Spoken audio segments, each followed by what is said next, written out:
여러분 안녕하십니까? 오늘도 대통령 집무실 이전을 둘러싼 논쟁이 이어졌습니다. 먼저 윤석열 당선인 측은 취임과 동시에 용산으로 이전하겠다는 입장을 고수하면서 일하고 싶다, 일할 수 있게 도와달라며 청와대를 겨냥했고, 이번 주가 이전의 골든타임이라면서 청와대 입장 변화를 공개적으로 압박했습니다. 남효정 기자입니다. 오전 브리핑에 나선 김은혜 당선인 대변인은 국민들이 정권 교체를 명한 건 제대로 일하라는 엄중한 바람이라며 용산 집무실 이전에 제동을 건 청와대를 겨냥했습니다. 일하고 싶습니다. 일할 수 있게 도와주십시오. 개혁을 우회하거나 미래에 국민 부담으로 남겨두지는 않을 것입니다. 또 인수인계가 원활히 될 거라 생각했는데 결과는 아니었다며 청와대의 불쾌감을 드러냈습니다. 청와대에 대한 공개 압박으로 해석되자 김 대변인은 민생에 집중할 수 있게 해달라는 취지였다고 한 발 물러섰지만 당선인 측 청와대 이전 TF팀의 반발은 더 거칠었습니다. 김용현 전 합참작전본부장은 청와대의 안보 운운이 굉장히 역겹다는 표현까지 써가며 이번 주 내에 청와대가 결정을 내려야 한다고 압박했습니다. 이게 골든타임이라는 게 있거든요. 이전할 수 있는 최소한의 시간이 이번 주라고 생각합니다. 이번 주까지 넘어가면 물리적으로 이게 이전이 제한될 수밖에 없거든요. 이전 TF 팀장인 윤한홍 의원은 취임과 동시에 용산으로 들어갈 수 없다 해도 청와대로는 가지 않겠다는 입장을 거듭 밝혔습니다. 청와대를 들어가면 거기 권력이 취합니다. 그래서 처음부터 들어가지 않겠다고 국민들께 약속을 했고, 청와대의 입장 변화가 없다면 취임 이후 약 50일간은 통이동 집무실로 출근할 수 있다는 겁니다. 이럴 경우 서초동 사저에서 통이동까지의 출퇴근 시 시민 불편은 물론 경호와 보안 문제도 우려되지만 당선인 측은 통이동 집무실을 별도로 리모델링할 계획은 없다고 밝혔습니다. MBC 뉴스 남효정입니다. 문재인 대통령은 거듭 안보 공백에 대한 우려를 표시했습니다. 국정엔 작은 공백도 있을 수 없고 특히 안보엔 불안 요인이 없어야 한다는 겁니다. 청와대는 또 당선인 측 계획대로 이전을 강행하면 대통령이 쓰는 위기관리 시스템이 단절될 수 있는데도 어떤 사전 협의도 요청해오지 않았다고 밝혔습니다. 엄지인 기자가 보도합니다. 인수위가 요구한 대통령 집무실 이전 예비비 496억 원 지출 승인안은 예상대로 국무회의 안건에 올라오지 않았습니다. 문재인 대통령은 회의 첫 마디부터 국정엔 작은 공백도 있을 수 없고 국가안보는 한순간도 빈틈이 없어야 한다고 강조했습니다. 윤석열 당선인 측의 집무실 이전 강행 방침에 거듭 우려를 표명한 것으로 읽힙니다. 정부 교체기에 더욱 경계심을 갖고 한반도 상황을 안정적으로 관리할 수 있도록 매진해야 할 것입니다. 문 대통령은 또 임기가 얼마 남지 않았지만 국가원수이자 행정수반, 군 통수권자로서 책무를 다하는 게 마지막 사명이라고도 말했습니다. 윤 당선인 측은 이번 주가 집무실 이전의 골든타임이라며 예비비 승인을 압박했지만 안보 공백이 우려되는 중대 사안은 신중한 협의가 필요하다는 원칙을 지키겠다는 뜻으로 풀이됩니다. 특히 청와대는 위기관리센터, 이른바 벙커에 구축된 24시간 대북 군사 동향과 재난 재해 등의 감시망은 하루아침에 껐다가 옮겨서 다시 켤 수 없는 거라며 위기관리 시스템의 단절을 우려했습니다. 그런데도 인수위 측은 아무런 사전 협의를 요청해오지 않았다고 지적했습니다. 용산으로 이전하신다는 그런 계획에 대해서 청와대가 인수위로부터 정확하게 들은 바가 없고 하나도 못 들으셨어요. 말씀을 들은 바가 없습니다. 청와대는 다만 집무실 이전 자체를 반대하거나 권력 갈등이 빚어지는 건 아니라면서 집무실 이전 논란을 풀기 위해서라도 문 대통령과 윤 당선인이 조속히 만나야 한다고 촉구했습니다. MBC 뉴스 엄지인입니다. 윤석열 당선인은 인수위에 과학적 방역체계 구축과 소상공인 자영업자를 위한 2차 추경안 마련을 주문했습니다. 북한의 최근 방사포 발사가 9.19 남북군사 합의를 명확하게 위반한 거라는 윤 당선인의 발언을 놓고는 국회에서 공방도 벌어졌습니다. 신수아 기자가 보도합니다. 인수위원회 간사단 회의를 처음 주재한 윤석열 당선인은 과학적인 방역체계 구축을 강조하면서 자영업자와 소상공인 지원을 위한 2차 추경안 추진을 공식화했습니다. 좀 빠르면은 현 정부에다가 추경 요청을 할 수도 있고 뭐 안 들어주면은 정부가 출범하면서 바로 준비된 추경안을 저희가 윤 당선인은 소상공인 자영업자들이 중산층에서 떨어지지 않도록 선제적으로 도와야 한다며 자신이 공약했던 50조 원 손실보상 추경을 꼼꼼히 챙겨달라고 인수위에 주문했습니다. 안철수 인수위원장이 이끄는 코로나 비상대응특위도 소상공인 자영업자의 대출 만기 연장과 상환 유예를 금융권에 요청하겠다며 보조를 마쳤습니다. 다만 안 위원장은 50조 원 공약보단 구체적인 손실 규모 추산이 먼저라면서 땜질식 추경보단 자신이 후보 시절 공약했던 특별 회계가 나을 수 있다며 함께 검토하겠다고 밝혔습니다. 윤 당선인은 안보 상황도 빈틈없이 챙겨달라고 주문하면서 북한의 최근 방사포 발사가 9.19 군사합의 위반임을 강조했습니다. 북한이 뭐 서해상에서 방사포 올해만 해도 11번째인데 지금 방사포는 처음이죠. 그죠? 방사포는 9.19 위반 아닙니까? 이건 명확한 위반이죠. 그런데 국회 국방위에 출석한 서욱 국방부 장관은 9.19 군사합의와 무관한 지역에 방사포가 발사됐다며 합의 위반은 아니라고 했습니다. 서해가 9.19 군사합의 그 지역 범위 내에 있어요? 아닙니다. 그보다 훨씬 북쪽입니다. 국방부 입장은 합의한 지역은 아닙니다. 논란이 일자 당선인 측은 합의 위반이 아니라고 단정하는 건 북한 감싸기라면서도 올해 10차례 미사일 발사에 이은 방사포 발사는 9.19 군사합의 정신에 위배되는 것이라고 발언 취지를 설명했습니다. MBC 뉴스 신서아입니다. 대통령 집무실 이전을 둘러싼 갈등은 국회로까지 번졌습니다. 졸속이다. 아니다. 지금 아니면 못한다. 또 안보 공백이 뻔하다. 아니다. 과장됐고 문제 없다. 여야가 격하게 서로 부딪혔습니다. 오늘 국회 국방위에서 오간 말들을 김정인 기자가 전해드립니다. 먼저 당선인 측의 취임 전 집무실 이전이라는 추진 방식을 놓고 민주당은 졸속 추진이다. 국민의힘은 일단 청와대 가면 못한다는 주장이 맞부딪혔습니다. 광화문에 간다고 그랬다가 용산으로 바로 옮기는 이걸 국민들이 누가 이게 제대로 한다고 하겠느냐 이거예요. 이게 비상식 아니냐 이겁니다. 일단 청와대 들어가서 한 1, 2년 있다가 그 다음 옮기라 하는 걸 옮기지 말자고 하는 뜻이나 똑같다고 생각합니다. 왜냐하면 결국은 못 나오지 않았습니까? 이렇게 추진하면 안보 공백이 불가피하다. 문제 없다를 놓고도 공방이 치열했습니다. 군사작전 하듯이 이렇게 졸속으로 이전하는 것, 한 열흘 기간을 주고 방을 비워라 하는 식의 이런 추진은 도움이 되지 않는다.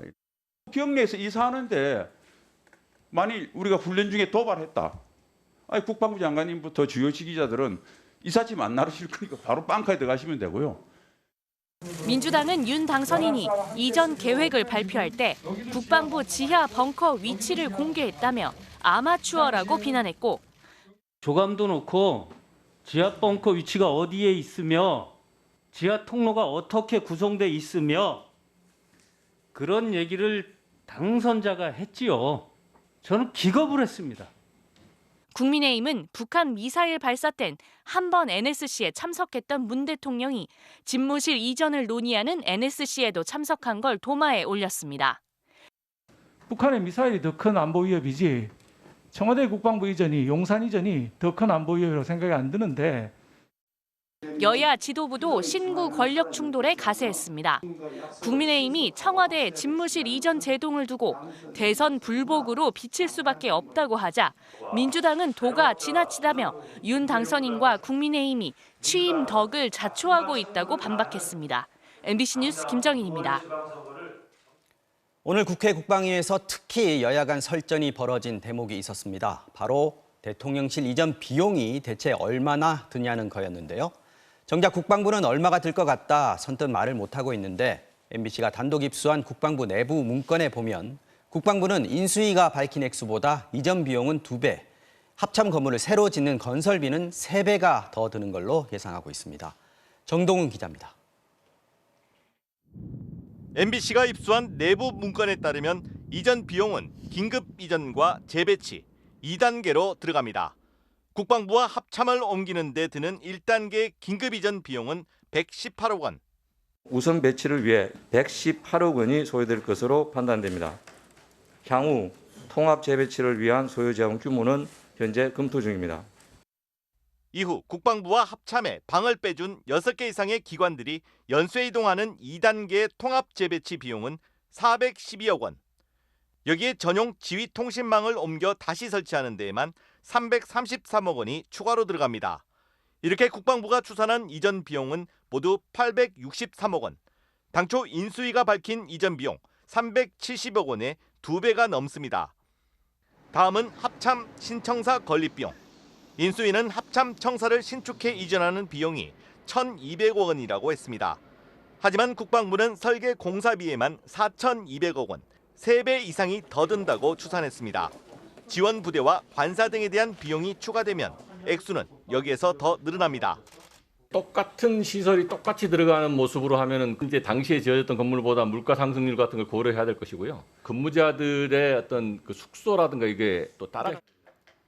국방부는 이 액수도 이전 대상을 최소로 줄여 산정했습니다.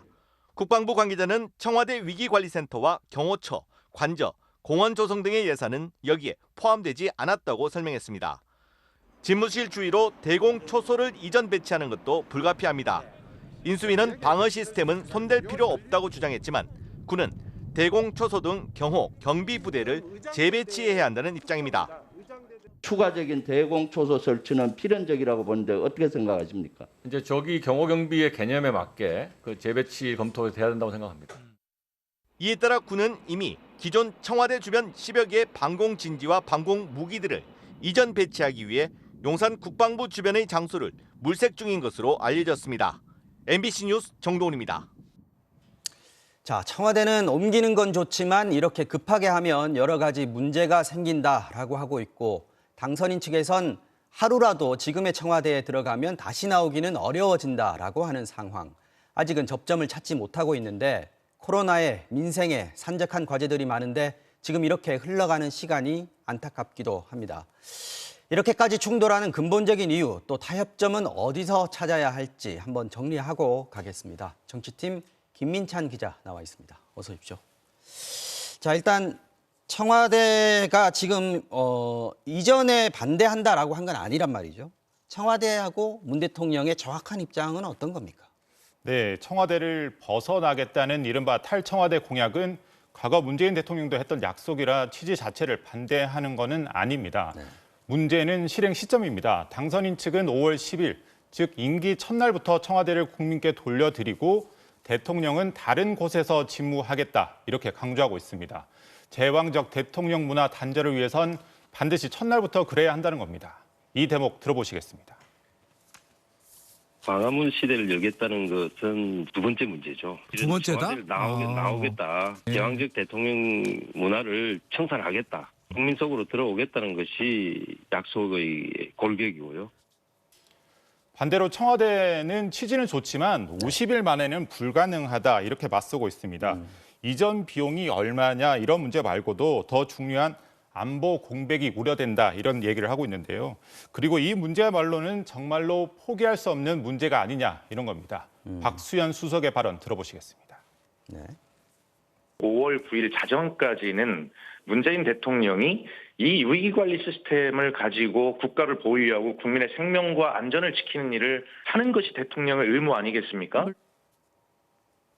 자, 그런데 당선인 측은 당장 이번 주에 청와대가 예비비 승인을 안 해주면 골든타임 넘기는 거다. 그렇게 되면 통이동 현재 인수위 사무실에서 대통령 직무를 시작하겠다. 지금 이렇게 얘기하고 있거든요. 근데 통이동에서 대통령 직무 보는 거 이건 가능은 한 겁니까? 네, 완전 불가능한 건 아니겠지만 여러 문제나 어려움이 있을 수밖에 없습니다. 우선 경호 문제인데요. 네. 통이동에는 대통령 경호를 위한 시설이 대부분 갖춰져 있지 않습니다. 방탄 유리는 물론이고 경호처 직원들이 근무할 공간도 턱없이 부족합니다. 그렇다고 주변에 다른 건물을 빌리는 것도 현실적으로 어렵고요. 만약 빌린다 하더라도 주변 시민의 불편을 일으킬 수밖에 없습니다. 참모진들이 일할 공간도 부족합니다. 지금 인수위에서 일하는 184명도 통이동과 삼청동 사무실 두 곳으로 나눠 근무 중입니다. 정권이 출범하게 되면 이보다 더 많은 공간이 그것도 지근 거리에 필요할 수밖에 없습니다. 자, 기간이 얼마가 됐건 어쨌든 청와대가 지금 그대로 옮기는 거잖아요. 그러면 통이동 사무실이 말씀하신 대로 이렇게 여러 가지 어려움이 있으면 뭐 리모델링이라도 해야 되는 거 아닙니까? 그렇습니다. 거기에 대해서 김은혜 대변인은 돈 들게 왜 리모델링을 하느냐 이렇게 얘기를 했습니다. 사실 비용도 비용이지만 공사를 위해서 지금 사무실을 비워야 하는데 그럼 또 다른 업무 차질이 발생할 수밖에 없습니다. 또 만약 공사를 한다고 하더라도 그건 임시 사무실을 수리까지 해서 써야 하는 한마디로 배보다 배꼽이 더 큰 상황을 만드는 겁니다. 시민 불편도 아마 실제로 닥치면 더 클 것 같습니다. 대표적으로 교통 문제인데요. 당선인 측은 국방부로 집무실을 옮기기 전까지는 서초동 자택에서 출퇴근할 가능성이 높다 이렇게 말했습니다. 그러면 서초동에서 통일동까지 10km 구간을 통제해야 합니다. 여기에 광화문 청사의 단점으로 꼽힌 전파 방해로 인한 주변 민간인들의 통신 불편도 통일동 사무실에선 발생할 수밖에 없습니다. 그럼에도 청와대의 입장 변화를 촉구하는 압박용 성격도 담긴 걸로 보입니다. 그렇군요.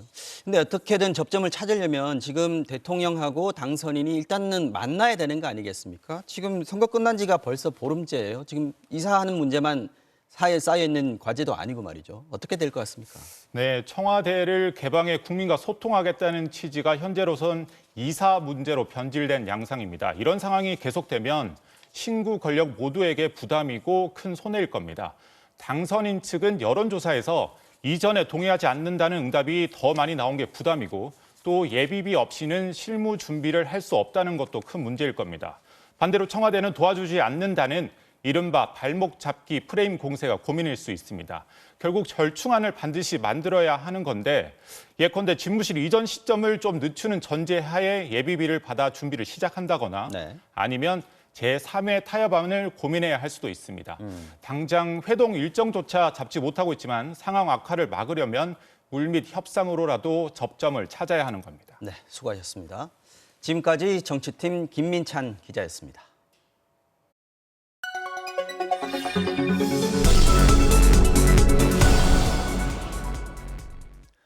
알고 보니 시작합니다. 윤석열 대통령 당선인이 대통령 집무실을 용산 국방부 청사로 옮기는 구상을 밝히면서 청와대를 시민들에게 전면 개방하겠다고 밝히고 있습니다.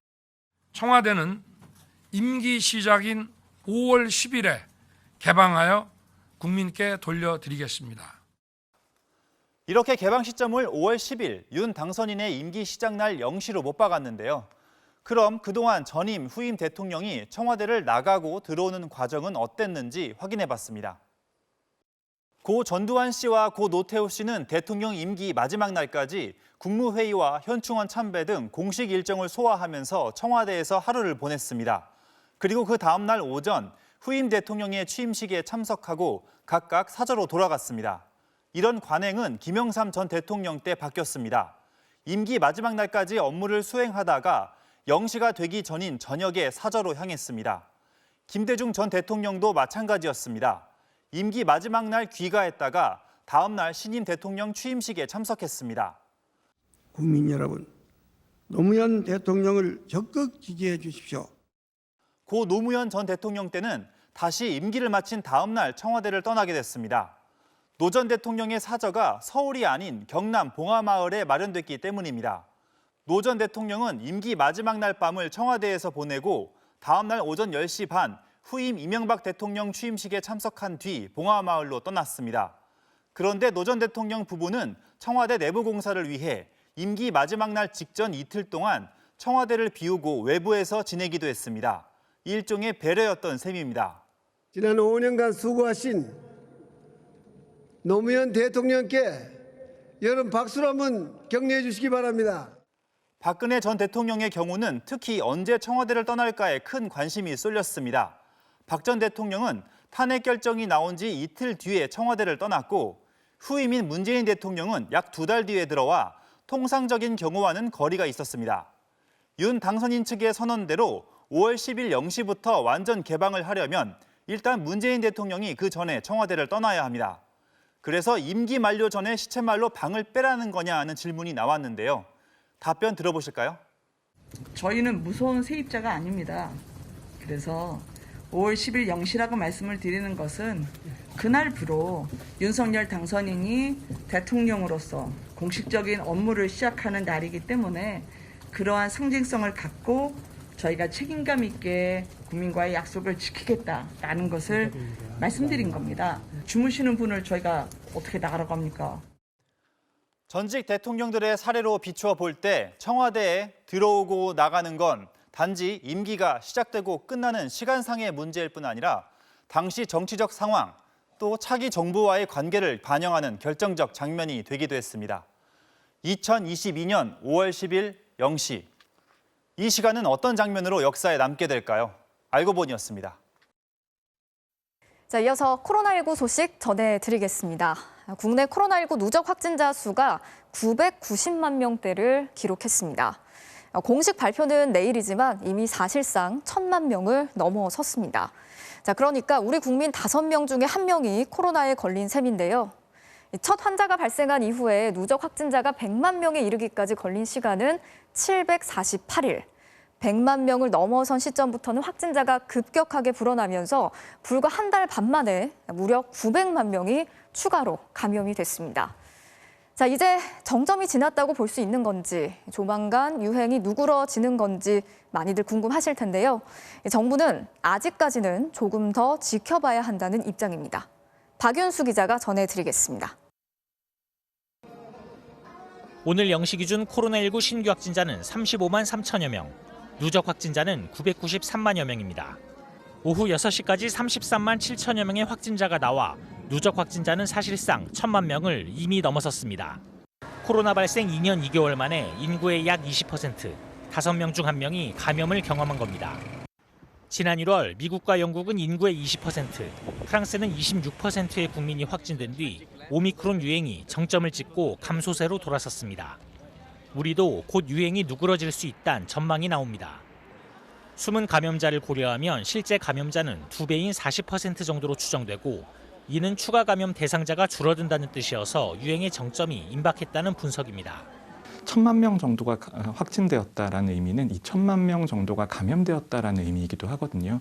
유행 정점에는 도달할 수 있을 것이다라고 예상은 할 수 있습니다. 실제로 2배씩 불어나던 신규 확진자 수는 나흘 연속 전주 대비 감소하면서 정점 구간에 있을 가능성을 높이고 있습니다. 매주마다 크게 증가하던 증가 추이가 나타나지 않고 정체되고 있어 오미크론 유행이 정점에 진입해 있는 상황을 보여주는 지표로 보고 있습니다. 그러나 오미크론보다 전파력이 강한 BA2 변이가 확산하는 등 변수가 많아 이번 주 후반은 지나봐야 정점 여부를 판단할 수 있을 것이라고 밝혔습니다.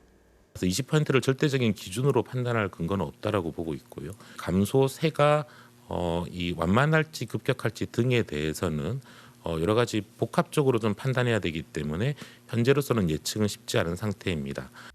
전문가들은 정점 이후 감소 추세가 시작되더라도 완만하게 진행될 가능성이 커 높은 수준의 유행이 당분간 이어질 것으로 전망하고 있습니다. MBC 뉴스 박윤수입니다. 안철수 인수위원장이 현 정부의 코로나 정책을 정치 방역이라고 비판하면서 앞으로는 객관적인 데이터를 바탕으로 과학 방역을 하겠다라고 밝혔습니다.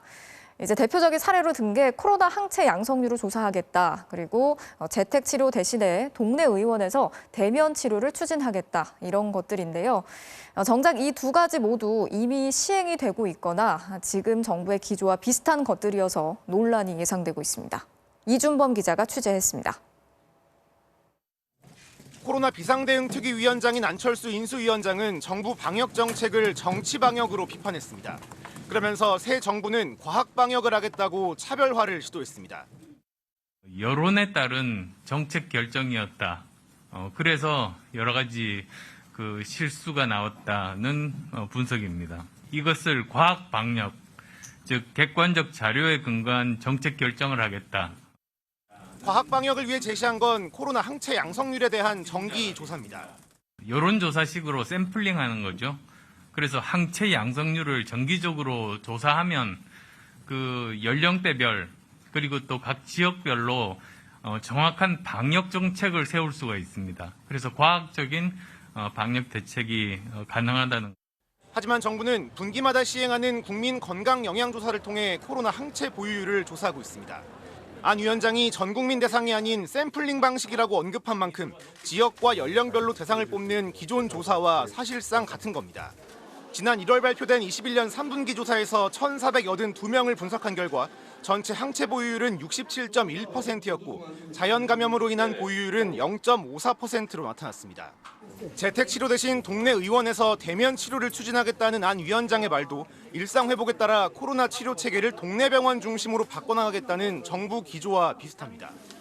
다만 먹는 치료제인 팍스로비드 복제약을 로열티를 내고 국내 생산하는 방안을 타진할 필요가 있다는 안 위원장의 발언 정도가 새로운 이야기입니다. 정부 고위 관계자는 정부는 방역과 경제를 종합적으로 판단해 정책을 결정할 수밖에 없다면서 정치 방역이라는 건 프레임이라고 반박했습니다. 그러면서 방역을 흔들어 방역 당국에 대한 신뢰가 깨지면 다음 정부가 이를 바로 회복하기도 어렵다고 했습니다. MBC 뉴스 이준범입니다. 누적 확진자 수가 1,000만 명을 넘어서면서 이제 주변에서 확진이 됐다가 완치된 사람들 쉽게 볼 수 있죠. 그런데 격리가 끝나고 완치가 된 뒤에도 후유증을 호소하는 환자들이 늘고 있습니다. 증상을 살펴보니까 발열과 기침부터 후각 상실까지 굉장히 다양했습니다. 이덕영 기자가 취재했습니다. 2주 전 오미크론에 확진됐다 완치된 손모 씨. 하지만 후유증은 지금도 남아 있습니다. 기침이 많이 나고요. 머리가 많이 아프고요. 누우면 낮은 소리를 삐 하는 소리가. 계속되는 기침에 취재진과 인터뷰를 이어가기 힘들 정도입니다. 결국 직장에도 휴직계를 냈습니다. 말을 할 수가 없으니까 제가 수업을 해야 되는데. 함께 확진됐던 20대 아들도 같은 후유증을 겪고 있습니다. 기침이 심하게 해서 팔 쪽이 좀 아파갖고 없었는데 걸리고 난 다음에 가해도 생기고. 이렇게 격리를 마친 지 2주 이상 지났지만 후유증을 호소하는 사람들이 늘고 있습니다. 증상도 기침과 어지럼증, 피로감을 비롯해 후각과 미각 상실까지 매우 다양합니다. 조금 무기력하고 피로도가 조금 있는 느낌이 있어요. 신맛 느끼는 게 예전하고 좀 많이 달라졌고요. 예전하고 똑같은 김치를 먹었는데 틀려졌다고 느끼는. 바이러스로부터 몸을 보호하기 위해 만들어지는 자가항체가 면역체계 이상을 일으켜 후유증이 발생한다는 연구 결과도 있지만 아직 정확한 원인은 밝혀지지 않았습니다.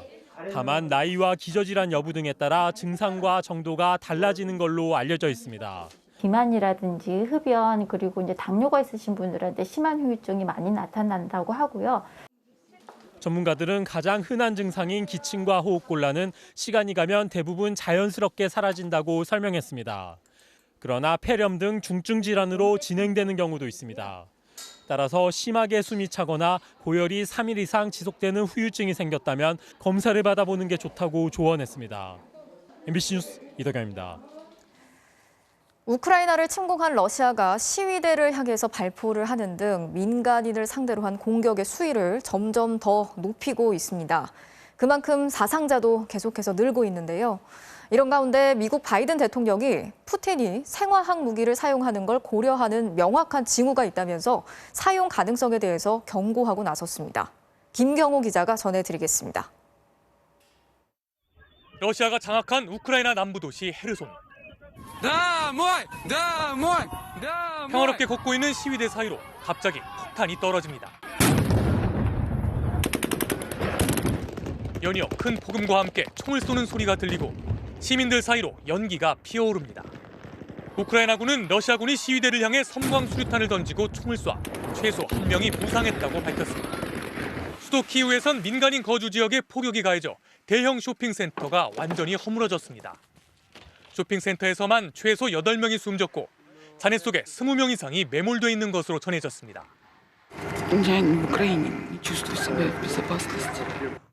러시아군이 무차별 공격을 가하고 있는 남부 요충지 마리우폴에선 공장이 폭격을 받는 영상이 공개됐습니다.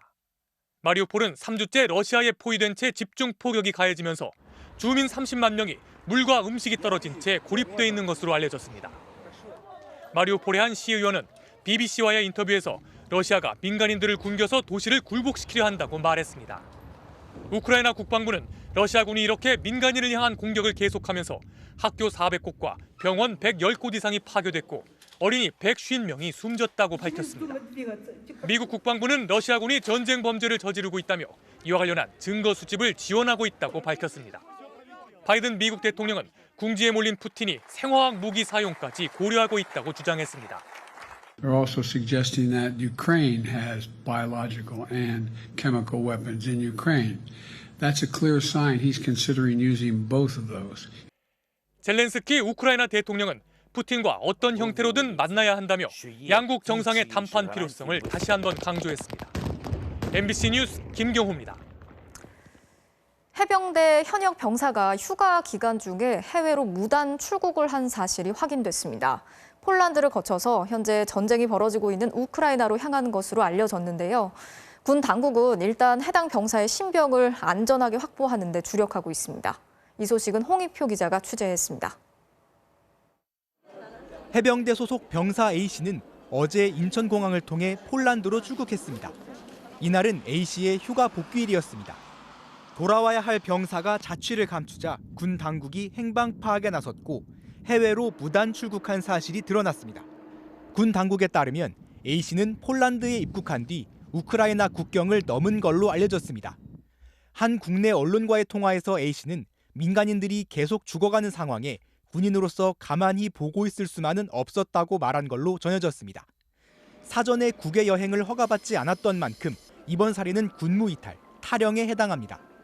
현역 군인은 지휘관 허가를 받으면 휴가 중 해외여행을 할 수 있는데 A씨처럼 무단으로 출국한 경우엔 출입국 심사 단계에서 이를 확인할 법적 근거는 없는 상황입니다. 우크라이나 의용군에 A씨가 입대했는지 여부는 아직 확인되지 않았지만 우리 정부는 A씨가 우크라이나 외국인 군대 합류를 위해 출국한 걸로 알고 있다고 설명했습니다.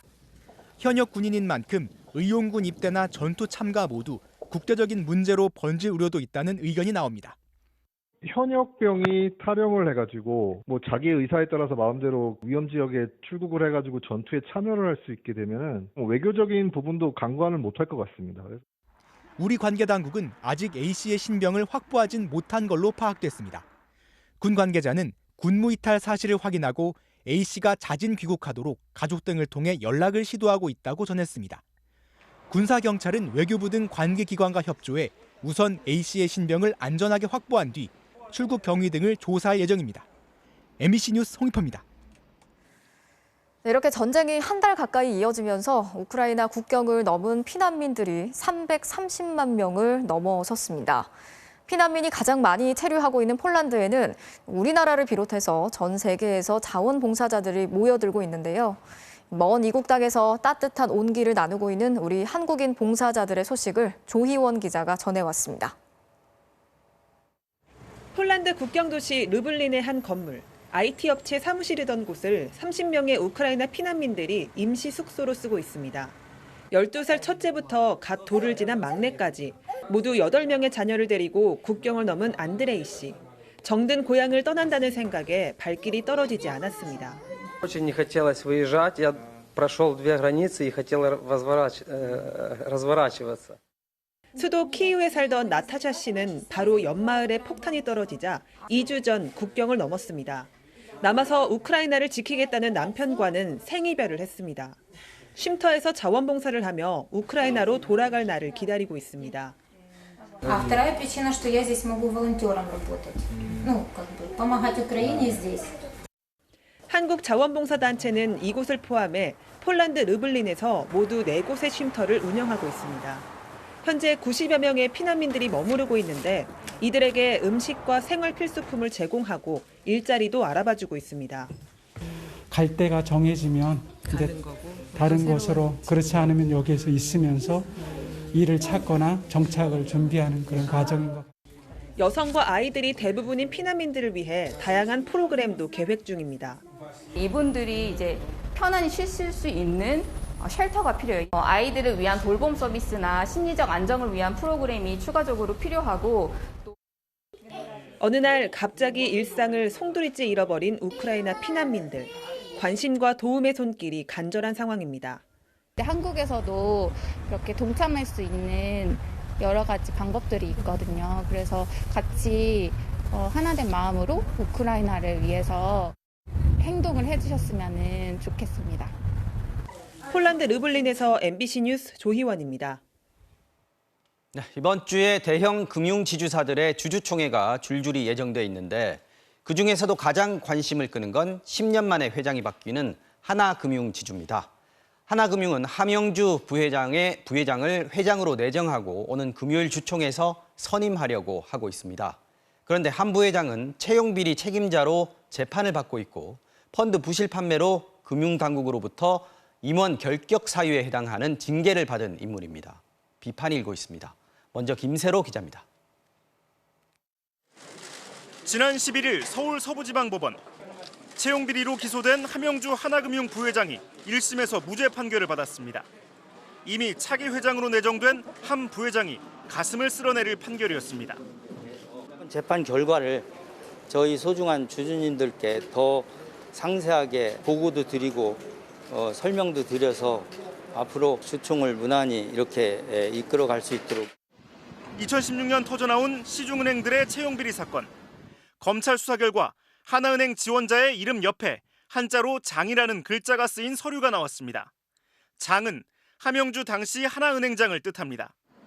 하나은행은 은행장 추천 리스트에 오른 지원자들을 전형 단계별로 슬그머니 합격자 명단에 끼워 넣었습니다. 성적대로 뽑은 사람들을 탈락시키고 이른바 스카이대학 출신들을 대신 채워 넣었는가 하면 남녀 성비를 4대1로 맞춰 합격선의 여성들을 떨어뜨렸습니다. 하지만 1심 재판부는 한 부회장에게 무죄를 선고했습니다. 인사 담당 실무자들이 행장 지시가 아니라 자기들이 알아서 한 거라고 진술했기 때문입니다. 이런 일들은 은행의 최고 의사결정권자인 함영주 당시 행장의 지시나 승인 없이는 불가능한 일이었을 거라고 저희는 보고 있습니다. 하지만 함영주 부회장은 복병을 또 만났습니다. DLF라는 위험한 펀드를 제대로 설명도 없이 판매한 책임을 물어 금융당국이 한 부회장에게 문책 경고를 내렸습니다. 문책 경고를 받으면 금융사 임원이 될 수 없습니다. 한 부회장은 소송을 냈지만 지난주 1심 재판부는 징계가 정당하다고 판결했습니다. 회장 결격 사유가 생긴 겁니다. 그런데도 하나금융은 한 부회장을 회장으로 내정하고 이번 주 금요일 주주총회에서 선임을 밀어붙이려 하고 있습니다. 민주당과 정의당, 국민의당 국회 정무위원들은 기자회견을 열고 함 회장의 선임을 반대하고 나섰습니다.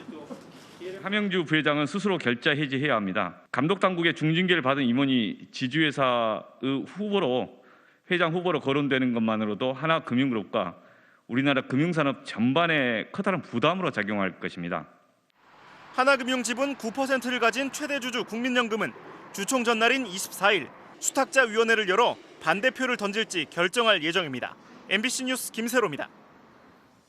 자, 그런데 이런 일이 벌어지고 있는 곳이 하나금융지주뿐만이 아닙니다. 그동안 채용비리, 펀드 부실 판매 같은 여러 문제를 일으켰던 금융사의 수장들이 하나같이 책임지기는커녕 연임에 연임을 거듭하며 굳게 자리를 지키고 있습니다. 왜 이런 일들이 반복되는 걸까요? 이어서 이정은 기자입니다. 2016년 라응찬 전 신한금융지주 회장의 조카 손자가 신한은행 채용에 지원했습니다. 조용병 당시 신한은행장은 인사부장에게 이 사실을 알려주면서 전형 단계별로 합격 여부를 알려달라고 했습니다. 서류부터 원래 탈락권이었던 조카 손자는 모든 전형 단계를 통과해 최종 합격했습니다. 조용병 은행장은 이듬해 신한금융지주 회장이 됐습니다. 조 회장은 검찰 수사를 받고 1심에서 징역 6개월의 집행유예 판결을 받았지만 항소했고 2달 뒤에는 연임에 성공했습니다.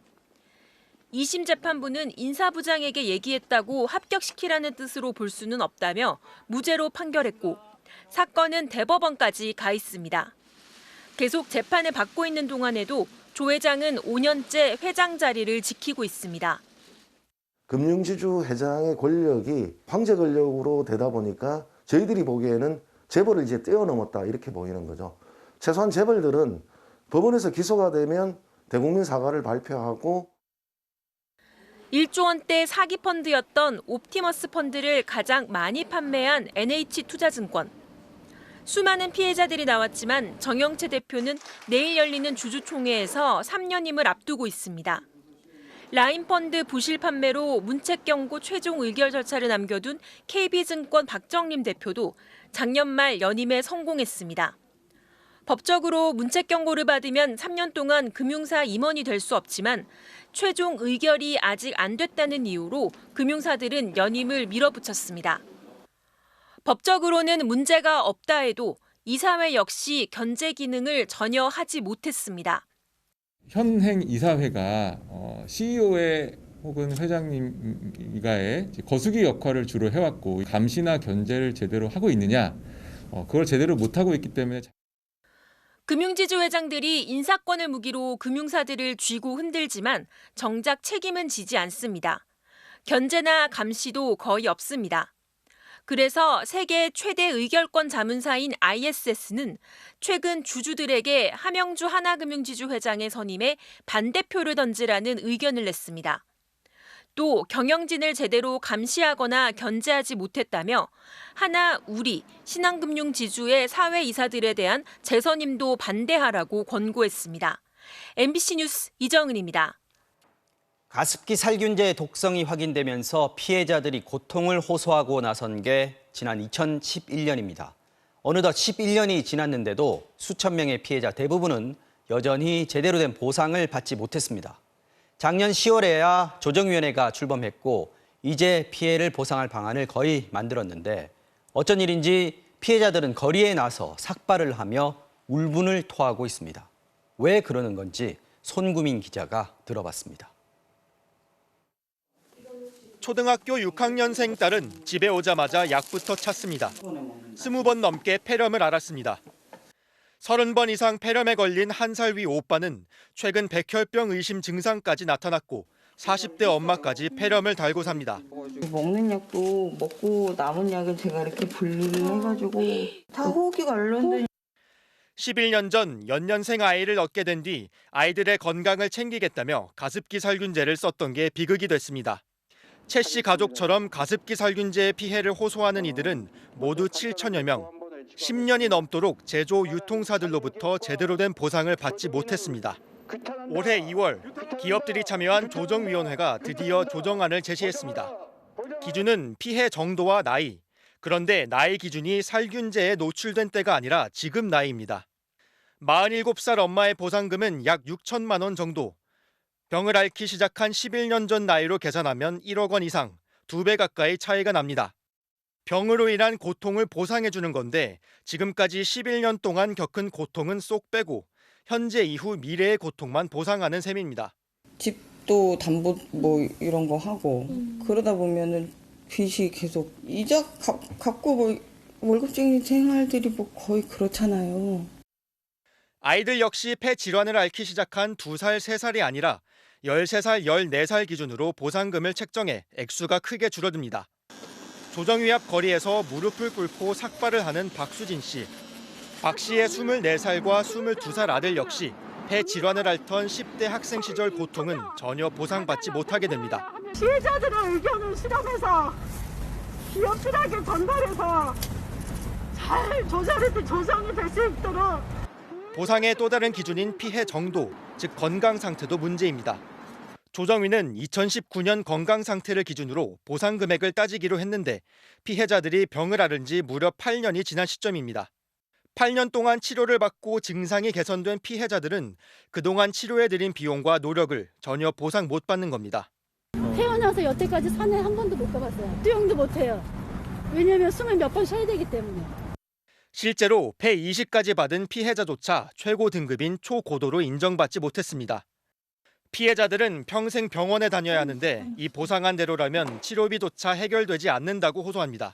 이걸 받아야 되냐 말아야 되냐 이 그 미루한 싸움을 계속 해야 되냐 말아야 되냐. 조정위는 의견 수렴 절차를 거쳐 이달 말 최종 조정안을 발표할 예정입니다. MBC 뉴스 손구민입니다.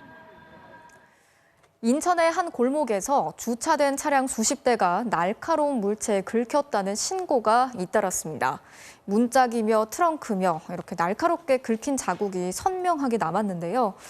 경찰은 CCTV 영상에 잡힌 한 40대 여성이 범인인 것으로 보고 수사를 벌이고 있습니다. 유서영 기자가 취재했습니다. 길 양쪽으로 차량들이 줄지어 주차된 인천의 한 골목길. 하얀색 옷을 입은 여성이 느린 걸음으로 걸어갑니다. 그런데 어느 순간 굳이 구석으로 들어가더니 주차된 차에 바짝 붙어 다닙니다. 잠시 멈췄다가 다시 움직이면서 왼손을 차에 갖다 대기를 반복합니다. 오른손에 들고 있던 비닐봉지를 굳이 왼손으로 바꿔 들고 좁은 차량 사이에 잠시 들어갔다 나오기도 합니다. 여성은 이 골목 안쪽에 주차된 차들을 차례로 한 대씩 긁고 지나갔습니다. 우리 차만 이런 게 아니고 여기 동네에다가 저쪽 끝에서부터 저 돌아가는 데까지 하얀 차, 까만 차 할 거 없이 긁고 나갔어요. 문짝이며 트렁크마다 날카롭게 긁힌 흠집이 선명하게 남았는데 뒤늦게한 피해자들도 적지 않습니다. 빨리 내려가 확인해보래 내 차. 안 그랬으면 모를 뻔했어요. 차를 날카로운 못 같은 걸로 긁고 계속 긁고 온 거예요. 골목 두 군데에서 고급 수입차를 포함해 피해 신고가 29건에 달합니다. 좁은 동네에서 비슷한 신고가 반복되자 경찰은 동일범의 소행일 것으로 보고 있습니다. 경찰은 이 동네에 사는 43살 여성을 유력한 용의자로 지목했습니다. 이 여성은 출석 조사를 거부하며 범행을 부인하고 있는 것으로 전해졌습니다. MBC 뉴스 유서영입니다. 홈쇼핑에서 잘 팔리는 상품에 투자를 하면 원금 6배의 수익을 주겠다. 아버지가 대형 홈쇼핑의 임원이다. 이런 말에 속아서 31명이 50억 원 넘게 피해를 당했습니다. 사기범들은 시작부터 끝까지 치밀한 거짓말로 피해자들을 속였습니다. 조민희 기자가 단독 취재했습니다. 한 메신저 단체 대화방입니다. A씨가 대형 홈쇼핑 회사의 유명 화장품 특판 방송에 5천만 원을 투자하자고 제안합니다. 또 다른 방에서는 이미 투자한 돈에 대한 수익률이 600%라면서 월요일에 입금이 확정됐다며 수익금을 나눠 보내겠다고 약속합니다. 홈쇼핑에서 잘 팔리는 유명한 상품에 투자하면 높은 수익을 받게 해준다는 겁니다. 자기 아빠 임원으로서 VIP식으로 들어간다고 얘기를 했었어요. 자기를 통해서 들어가면 충분히 할 수 있다. 소액으로만 먼저 해봐라. B씨는 이 말에 속아 무려 14억 원을 건넸습니다. 그 날짜 틀어보면 또 그 방송을 하고 있고 유명한 사람 있고 방송을 진짜 하는구나 라고 생각해서 계속 밀어넣게 된 거죠. 그런데 A씨는 3번까지 배당금을 잘 주다가 4회차부터 이런저런 핑계를 대며 지급을 미뤘습니다. 이 사람 저 사람 다 나한테만 뭘 하니까 나 진짜 못해. 언니 월요일까지만 좀 기다려줘. 나중에는 은행에 돈이 묶였다고 주장하면서 통화 녹음까지 들려줬습니다. 예, 여기 은행이에요. 네. 지급 정지 해제 요청안을 저희 쪽에서 받았는데 예. 지금 부족금이 있으신 걸로 확인됐는데 알고 계세요? 그런데 은행 직원이라는 이 사람도 A씨가 고용한 역할 대행업체 직원이었습니다. 또 은행 잔고부터 홈쇼핑으로부터 입금됐다는 계좌 내용 모두 포토샵으로 조작한 사진이었습니다. 투자 자체가 존재하지 않았던 건가요? 네, 존재하지 않았죠. 이와는 전혀 관련이 없습니다. 이 사기에 속은 피해자는 전국적으로 31명, 피해 금액은 53억 원에 달합니다. 피해자뿐만 아니라 언급된 대형 홈쇼핑 역시 A씨를 고발했고 경찰은 A씨에 대해 사기 혐의로 구속영장을 신청했습니다. MBC 뉴스 조민입니다. 경북 포항에서 한 20대 남성이 길고양이를 양어장에 가둬놓고 잔혹하게 학대한 사건 어제 전해드렸죠. 우울하고 화가 나서 또 단지 호기심 때문에 끔찍한 범죄를 저질렀다고 말했습니다. 이런 말도 안 되는 이유로 벌이는 동물 학대 범죄가 계속 반복되고 있는데 경찰 수사도 사법당국의 처벌도 너무 약하다는 지적이 이어지고 있습니다. 박성아 기자가 전해드리겠습니다. 버려진 양어장에 길고양이들을 가둬놓고 잔혹하게 살해하고 학대한 혐의를 받는 29살 정모 씨. 정 씨는 그저 우울해서 단지 화가 나서 동물을 학대하고 살해했다고 말했습니다. 제가 호기심이 컸던 것 같습니다. 한번 시도해보고 싶어서 이런 식으로 아무도 모르게. 그런데 동물 학대 혐의가 있는 정 씨를 붙잡은 건 경찰이 아닌 동물보호단체와 시민들이었습니다. 첫날 신고를 받고 출동한 경찰은 오히려 정 씨를 돌려보냈습니다. 죽인 건 내가 아니다라고 얘기를 하니까 그 경찰이 여기 현장 조사도 안 하고 그냥 갖다 낸 거예요.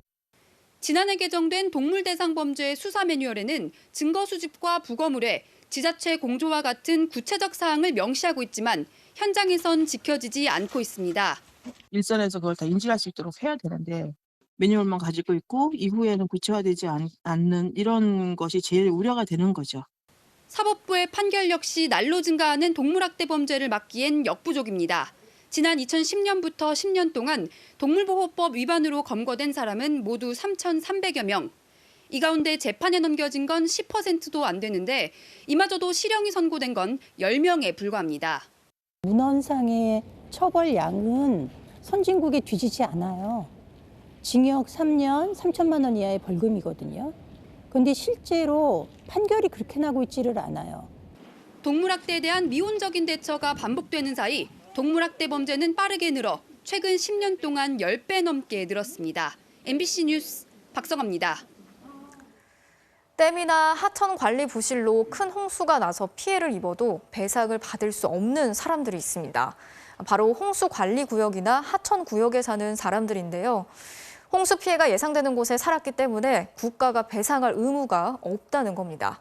피해자들은 억울하다고 반발하고 있습니다. 김민욱 기자가 현장을 취재했습니다. 전남 구례군 섬진강 바로 옆의 유곡마을.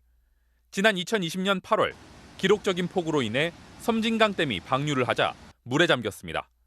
불어난 강물이 마을 안쪽까지 밀려 들어왔습니다. 여기도 잠기고 여집도 잠기고 섬진강물이 여기까지 들어온 것은 100년 만에 처음입니다. 처음. 이곳 유곡마을에는 약 100가구 정도가 있는데 재작년 수해 당시 강과 가까운 쪽을 중심으로 10가구 정도가 피해를 입었습니다. 집이 떠내려가고 가재도구가 못쓰게 돼 주거가 불가능한 수재민이 됐습니다. 피해 주민들은 댐 관리 부실로 이런 일이 일어났다며 환경부에 조정 신청을 내고 배상을 요구했지만 조정 자체가 불가능하다는 통보를 받았습니다.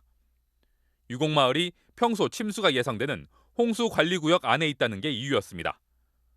홍수 피해가 예상된다고 예고된 지역에 주민들이 살다 피해를 봤다면 정부는 배상 의무가 없다는 겁니다. 그 피해에 대해서 이제 보상해줄 수 하기 어렵다는 그런 의견을 서면 질의서에 담겨 있었고 의견이 충돌을 하고 이해관계가 대립이 됐기 때문에. 그러나 피해 주민들은 마을이 홍수관리구역으로 설정됐는지조차 모르는 경우가 많았습니다. 저희 마을 연세 되신 주민분들은 자기 집이 사는 집이 홍수구역으로 설정되는지도 모를 겁니다. 반면 홍수관리구역이 아닌 곳에 살던 피해 주민 7,733명은 분쟁 조정을 통해 1,483억 5,700만 원을 배상받을 수 있게 됐습니다. 하천이나 홍수관리구역에서 사는 697명의 피해자들이 한 푼도 못 받게 된 것과는 대조적입니다. 향후에도 똑같은 하천 수위로 인한 피해가 있었을 때 이분들에 대해서는 구제하지 않겠다는 것이 분명하고요. 배상을 못 받은 주민들은 기나긴 법적 소송을 거쳐야 하기 때문에 피해 보상은 다시 요원해졌습니다. MBC 뉴스 김민욱입니다. 동국제강 포항 공장에서 천장 크레인을 수리하던 30대 하청업체 노동자가 안전벨트 줄에 몸이 감겨서 숨지는 사고가 있었습니다. 수리 작업을 할 때는 반드시 크레인 가동을 중단해야 하지만 이번에도 규정은 지켜지지 않았습니다. 배현정 기자가 전해드리겠습니다. 어제 오전 9시 30분쯤 동국제강 포항 공장 야적장에서 하청업체 노동자 38살 이모 씨가 숨졌습니다.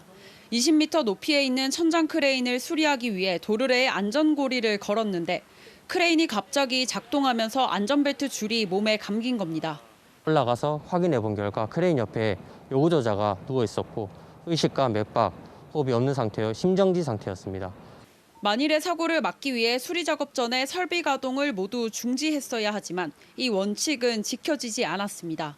어떤 오작동이나 아니면 그 운전자의 부주의로 인한 작동을 방지하기 위해서 전기를 끊고 작업을 하는 걸 원칙으로 하고 있습니다. 숨진 이 씨는 지난 6년 동안 크레인 수리 하청업체 노동자로 일해왔으며 어제도 하청업체 동료 5명과 함께 작업 중이었습니다. 원청인 동국제강 측이 안전관리에 대한 총괄 책임이 자신들에게 있다고 인정한 가운데 경찰과 노동부는 사업주 과실 여부를 조사하고 있습니다. 타 측에서 봐서는 전기를 내리면 작업이 안 되는 거고 작업자들 측에서는 전기를 내려야 되는데 상호의 어떤 갑을 관계 때문에 생기는 이제 조금 문제죠.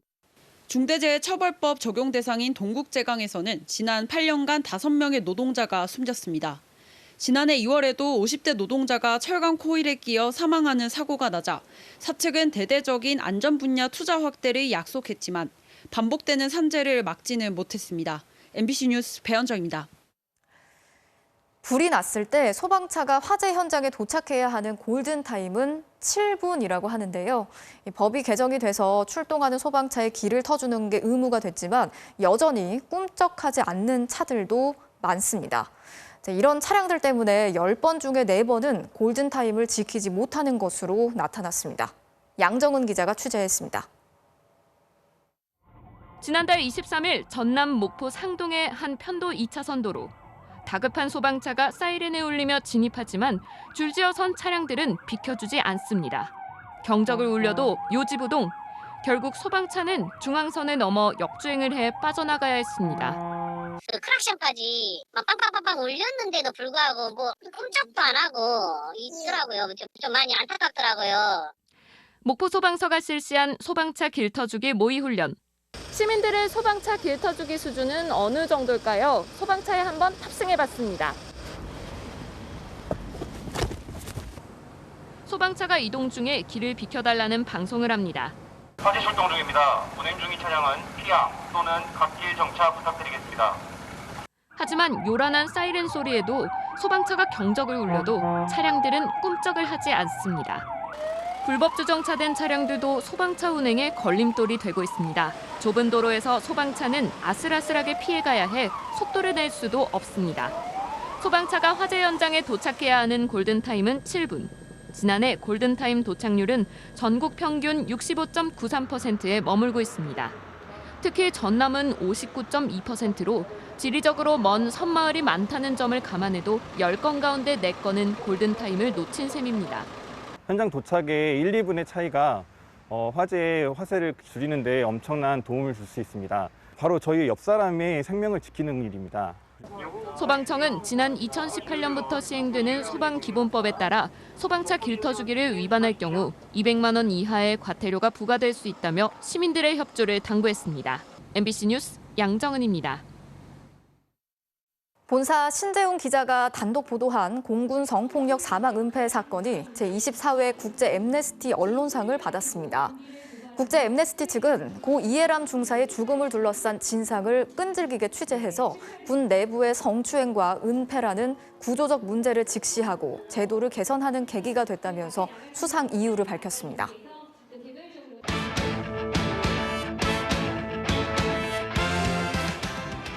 화요일 밤 스포츠 뉴스입니다. 높이뛰기 세계 1위에 오른 우상혁 선수가 귀국했습니다. 다가오는 세계 선수권 대회와 파리 올림픽을 향한 포부도 드러냈습니다. 김태훈 기자입니다. 높이뛰기 세계 챔피언 우상혁이 반짝이는 금메달을 목에 걸고 입국장에 들어서자 플래시 세례가 이어집니다. 우상혁은 마스크 속 환한 미소로 뜨거운 관심을 즐겼습니다. 우상혁은 이번에도 특유의 긍정 에너지를 발산하며 세계 정상급 선수로 도약했습니다. 2m 31에서 1, 2차를 모두 실패해 탈락 위기에 몰렸지만 끝내 발을 넘은 뒤 팔짱을 끼고 발을 바라봤고 유쾌하고 다양한 세리머니를 보여주면서 경기를 즐겼습니다. 봤냐? 내가 지금 현재 랭킹 1등이다. 이제부터 시작이다. 그냥 다음 높이에서 한번 승부해보자 이런 마음으로 자신감 있게 표현을 했던 것 같아요. 영광의 순간까지 많은 고충을 이겨냈습니다. 우승 후보라는 부담감에 눈물을 훔치기도 했고 마른 몸을 유지하기 위해 혹독한 체중 감량도 이겨내야 했습니다. 3개월 전에 유럽 가기 전에 2, 3kg 나갔었는데 68kg로 시합을 뛰었거든요. 체중 조절이 제일 많이 힘든 것 같아요. 다음 목표는 오는 7월 세계선수권과 2년 뒤 파리올림픽 우승. 우상혁은 자신의 SNS 아이디처럼 2m 38을 1차 목표로 다시 도전에 나섭니다. 최초라는 타이틀 항상 목이 말랐었죠. 최초라는 타이틀 생겼으니 그냥 계속 앞으로도 최초 더 경신하고 싶은 생각이 듭니다. MBC 뉴스 김태훈입니다. SSG 김광현 선수가 890일 만에 국내 복귀전을 가졌습니다. 최고 150km 강속구도 던졌는데 시범 경기 깜짝 스타 LG 송찬이에게 홈런을 맞고도 웃었습니다. 이명노 기자입니다. 동료들과 쉴 새 없는 대화와 장난까지 김광현은 팀 분위기를 주도했습니다. 떡아웃이 시끄러워졌어요. 광현이가 오면서 또 이 파이팅을 많이 내더라고 보니까요. 근데 떡아웃 분위기를 많이 살리는. 무려 890일 만에 돌아온 국내 마운드. 김광현의 위력은 여전했습니다. 첫 타자 삼진을 시작으로 오지환도 3구 삼진. 이것도 모자라 3연속 루킹 삼진까지. 공 11개로 6회를 지웠습니다. 상대 외국인 타자 루이즈까지 삼진을 잡아내며 예정된 2이닝 투구에 원아웃만을 남겨뒀는데 초구에 150km짜리 직구를 던졌다가 송찬이에게 홈런을 허용했습니다. 2이닝 2피안타 1실점. 나름 만족스러운 복귀 첫 등판이었습니다. 한국 시리즈 와 KBS, MBC, SBS 오른타자 언제 나오나 하다가 바로 홈런 맞았죠. 체인지업 하나 던져야지 하기 전에 홈런 맞았어요. 오늘만 홈런 2방 포함 시범 경기 홈런 1위를 기록 중인 LG 송찬이에게도 엄지를 치켜 세웠습니다. 직구를 노리는 건 알았지만 직구를 던지려고 했었고 직구를 노리고 직구를 쳐서 직구를 홈런 쳤다는 것 자체가 일단 좋은 선수고 되게 잘 맞아서 잘 맞았구나 그냥 이렇게 하고 뛰었는데 항상 꿈꿔왔던 순간이고 많은 분들 앞에 서는 것도 솔직히 지금 좀 좋은 것 같아요. 한층 더 성숙해진 김광현. 이제 팬들과의 만남을 기대하고 있습니다. MBC 뉴스 이명노입니다. K리그 득점 선두 조규성 선수가 축구대표팀에서 벤투 감독의 강력한 공격 옵션으로 떠오르고 있는데요. 황의조를 넘어 주전 원톱까지 노리고 있습니다. 손장훈 기자입니다. 손흥민과 황희찬이 부상으로 빠졌던 지난 1월 월드컵 최종 예선 중동 2연전. 조규성은 레바논전에서 결승골을 터뜨려 존재감을 확실히 뽐냈습니다. 이번엔 자신감이 더 넘칩니다. K리그 득점 단독 선두에 컨디션도 최상입니다. 이번 홈 경기 때는 꼭 출전을 하고 싶다라는 그런 욕망도 많이 크고요. 득점도 많이 생각하고 있고. 지난 1년은 말 그대로 롤러코스터였습니다. 도쿄올림픽 대표팀 탈락으로 충격을 받았지만 한 달 만에 벤투어에 발탁돼 기회를 잡았습니다. 이후 약점으로 지적된 몸싸움에 대비해 힘을 키우면서 새 무기를 장착했고 아이슬란드를 상대로 한 A매치 데뷔골에 이어 월드컵 최종 예선에서도 득점포를 가동하며 경쟁력을 입증했습니다. 이제는 롤모델 황의조를 넘어 주전 원톱까지 바라보고 있습니다. 해리케인 선수가 손흥민 선수가 이제 앞에서 많이 이제 침투할 수 있는 공간을 많이 이제 확보해주기 때문에 좀 그런 모습도 보면서 또 제가 할 수 있는 또 연계를 또 잘하면은 침투할 수 있는 공간이 나오지 않을까. 한편 어제 첫 훈련 직후 백승우가 코로나 확진 판정을 받아 소집 해제되면서 이란전을 이틀 앞두고 집단 감염 우려는 계속되고 있습니다. MBC 뉴스 손장훈입니다.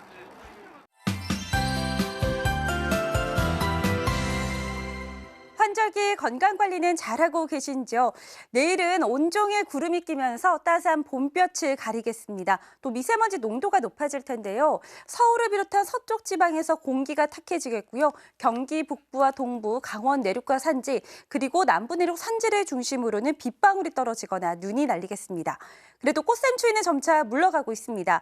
내일 서울의 낮 기온은 10도로 평년 기온은 약간 밑도는 정도겠고요. 금요일과 토요일 사이에는 비가 오겠지만 오히려 따뜻한 남서풍이 들어오면서 기온은 큰 폭으로 오르겠습니다. 서울의 낮 기온이 18도까지 치솟는 등 대부분 지방에서 20도 안팎까지 오르겠습니다. 내일 전국의 하늘이 대체로 흐리겠고요. 제주도는 낮 한때 비가 오겠습니다. 남부지방은 밤부터 점차 맑은 하늘이 드러나겠습니다. 아침 최저기온은 서울 4도, 대전 3도, 대구 4도로 오늘과 비슷하거나 3도가량 높겠고요. 낮 기온은 서울 10도, 광주와 대구 12도로 오늘보다는 일교차가 덜하겠습니다. 비는 금요일 오후에 제주도를 시작으로 밤에는 서울 등 전국에서 오겠고요. 토요일 오전에 남해안 지방과 제주도에서는 바람까지 매우 강해지겠습니다. 날씨였습니다. 뉴스 마치겠습니다. 오늘도 함께해 주신 여러분 고맙습니다.